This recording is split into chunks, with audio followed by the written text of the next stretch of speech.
Welcome to the Fundraising Leadership Podcast, where we talk about topics related to fundraising, leadership, coaching, and management. I'm Janice Cunning. Hi, I'm Margaret Katz, Cann, and we are part of the fundraising leadership team. Today on our bonus podcast, we are lucky to have Laura Champion. Laura is the chair of an event called Congress, although this year it's not Congress, and we'll hear more about that. Congress is the get-together for the Association of Fundraising Professionals in Toronto, and it is normally 1,000 delegates who come to this event, and Laura is going to share with us a little bit about how she took a 1,000-person event and has turned it into something virtual and safe. So Laura, tell us a little bit about your personal journey. Thanks, Margaret. Thanks, Janice. I'm so excited to be on your podcast. It's been a heck of a journey. I think we've all seen 2020 surprise us in so many ways. And I've been involved with the event, AFP Toronto Congress, for almost 7 years now in different capacities. And for the past 3 years have known that I would be chair in 2020 and really had been building to this for so many years and was so excited. I had been pre-planning things, building my team, really trying to kind of flex all the right muscles. And certainly one of the things that I had been focusing on and still am, honestly, over the past couple of years is growing my management skills, growing my leadership skills. And in a volunteer placement, it's such a great place for me to kind of experiment with that in a more kind of safe and structured environment. And so I started to plan my events, and then 2020 hit. So, not just COVID, but, all of the new and wonderful conversations that we're having across all sectors, and, hitting the fundraising sector. And so when it first hit, we didn't know exactly what would happen to the event. There is a new executive director of our chapter who, is kind of a single person band over there with some support. But we were put on pause. And after 7 years of picturing myself on that stage, suddenly I thought the carpet was pulled out from under me and that it was all over, which was devastating, honestly, and hard to kind of work my way through. But luckily, we found our footing, and as you noted in your intro, Margaret, we came up with Not Congress, which is everything that Congress isn't. And so we take it quite literally, actually, this year. No one will be in person, so that's different, but we've also changed the pricing, we've changed our speakers lineup, we've changed a lot of things because it is in fact not Congress. And I've really come to a place of just being beyond excited now. It's been an adventure and a half, and the bags under my eyes keep getting bigger, but it's worth every second, and I'm really excited to kind of see it come to fruition. Yeah. Laura, I think you have this experience now. There are so many people in the fundraising community who have had traditional events that have really mattered for education, for fundraising, for connection, and everything feels a little bit like chaos right now. But I think what we love about your story is that you've looked for ways to create from the chaos and get innovative. So tell us a little bit, maybe starting with the format. Yeah, for sure. What sort of innovation, best practices, what do we need to know? Yeah, I love create from the chaos because I really feel like that has 100% been what I'm doing. So we moved a 1,000-person in-person conference that has historically been held at the Metro Toronto Convention Centre, so a huge space, flying people in from all over the world to an entirely virtual conference. So we have engaged with one of our audiovisual partners from past years to use their platform, which is going to allow for just so much more accessibility. It was the second I saw the platform, I thought, this is an opportunity, this isn't a challenge. And it was one of those moments, had I known about create from the chaos in that moment, I would have capitalized on it in that moment, because now we can and are having closed captioning in every session. We are doing American Sign Language interpretation in every session, things that we couldn't do before, because logistically having humans in each room for other humans just it wasn't gonna work. But now we had budget available because we're not paying for, chicken dinners, and we're not paying for, physical building space in a way that we thought we had to historically. And it's that, are we doing it because we've always done it, or are we doing it because it's the right thing to do? And so it's been a really interesting opportunity to ask myself that question throughout, and to allow ourselves to invite globally people to participate in a conference that warms my heart just to think about. Yeah, I love that. It's that idea, right, of like taking something that really feels like an obstacle, and like Margaret said, like when there's chaos, suddenly you start to question like everything. Like, why have we always done it like this? Why have we maybe wanted to have, a language interpreter, but not been able to, right? And it'll be interesting to see where the event goes, like once it's actually back in person, right? And what you take from this experience. But yeah, so it, like, I will say, I remember getting an email from you as the chair recently, Laura, and it was like, you can be in two places at once, right? So it's also like, maybe talk a little bit about the way you're positioning the event, because it has this joyous, it is different, and it is an opportunity feeling how you're promoting it. Yeah, thanks. I have always said, and it's very specific to me, and I know not everybody knows this feeling, but the Monday morning of Congress, I wake up and I feel like I'm a kid on Christmas morning. And I truly feel that joy of seeing my colleagues getting the education, being in a space of growth and opportunity in a way that you just don't necessarily get. And from moment one, in the before times and now, the word I keep using is joy. I want people to feel what I feel. I want people to understand why I feel this way about what could be just looked at as a silly professional conference. And I want everybody also to feel that they're included and welcome, because it's not a corporate conference in the way that you're used to, and it's not every other webinar that you've been in, not to slag webinars, there's some good webinars.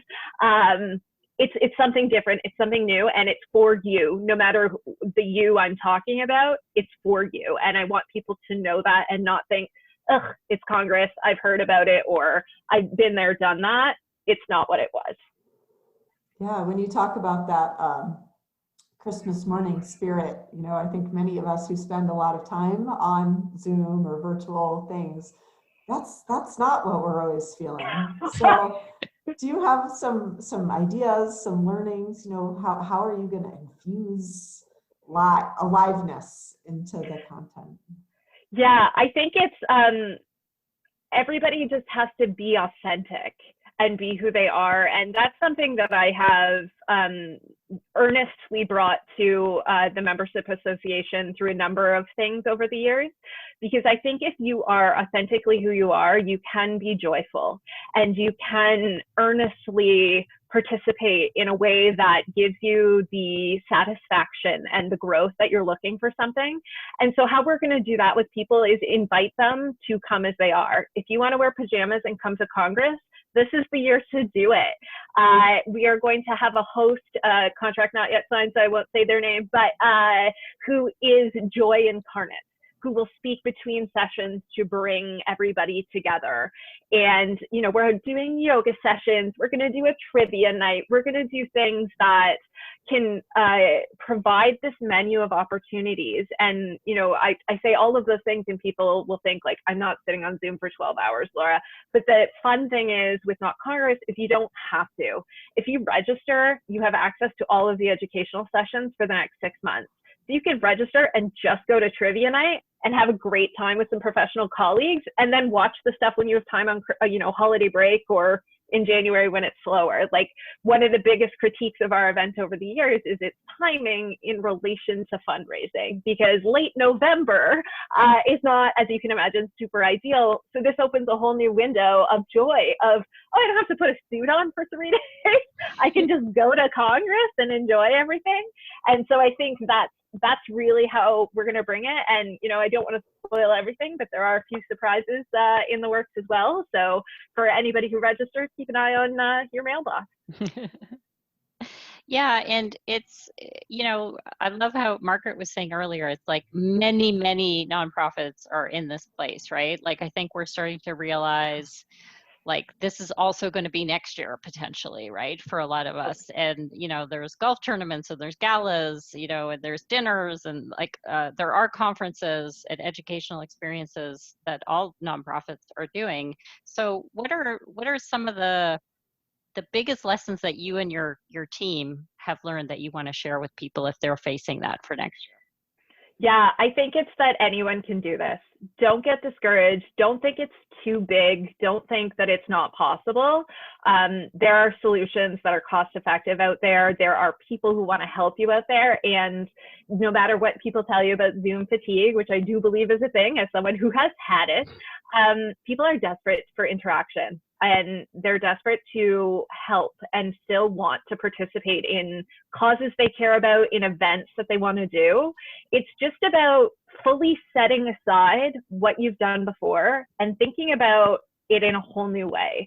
So, I don't purport to be an expert on golf tournaments, but there are a million different, Wii games, and, you could just do mini putt things in people's homes. Like, there's so many different things that you can do, but it takes more effort. And I think especially during this time when there is so much that we want to have brain space for between work and life and everything else, it's hard to carve out that space and to rethink an entire event. Just saying those words is exhausting. So I think it's just believing in yourself, believing that people will come if you build it, and then just putting your best gosh darn effort into it, because people will rally behind you if you have the right attitude of the can do and the it's going to happen. And I certainly have my days. I have that dog meme of the this is fine where the fire is behind them. That's my general desktop setting. So I have my moments, but I think, people want to do this. People want, if they were going to attend the golf tournament, they're looking for something to do with your organization. So just open the door and people will come. One of the things I love about what you're saying, Laura, is this idea of asking for help. And it's such an important leadership skill, and it's one that so many people struggle with. Do you have a little anecdote, an example? Like, where's the place where you said, I need help, and it has materialized for you? This is where my connection with Janice is going to come into play, because she's going to know I am terrible at asking for help. So it was a perfect question. Yeah, I'm notorious. I think I can take this on myself, but it really was in the moment where, the chapter said, yes, here's the go ahead. Here, this is your budget. We need you to just generate as much revenue as possible from this event so that, the chapter can continue to succeed, and also to service our membership. And it was this servicing of the membership, which has always been a passion of mine, that I went, I can't do it alone, and I'm servicing a membership. That means there are people there who want to help. And so I sent the email to my then management committee, and I said, listen, here's where we're at. Here's what I'm proposing. It's a bit, nutty, but it's going to be fun. And, we're going to learn a lot of things. And when all of them wrote back saying I'm in, it was a moment where I just knew, like, okay, I have the right people and I have the right attitude, and this is going to happen. And, come heck or high water, I will put on an event on November 23rd. So that's, where I stand. Yeah. I love that. And I think, like, there was something you said earlier too that I just want to like circle back to, which is like there was a moment of just letting go of what it was, and like letting yourself actually grieve. I mean, I think it's been important during this time. Like there's been so much reckoning, in the world over the last 6 months, and we have to let ourselves grieve what we've lost. But until you actually let go, Laura, like you weren't able to conceive that this could be a positive thing and that you could do things in a way that actually is going to serve people better. Your event's going to be so much more accessible to people. Totally. Yeah.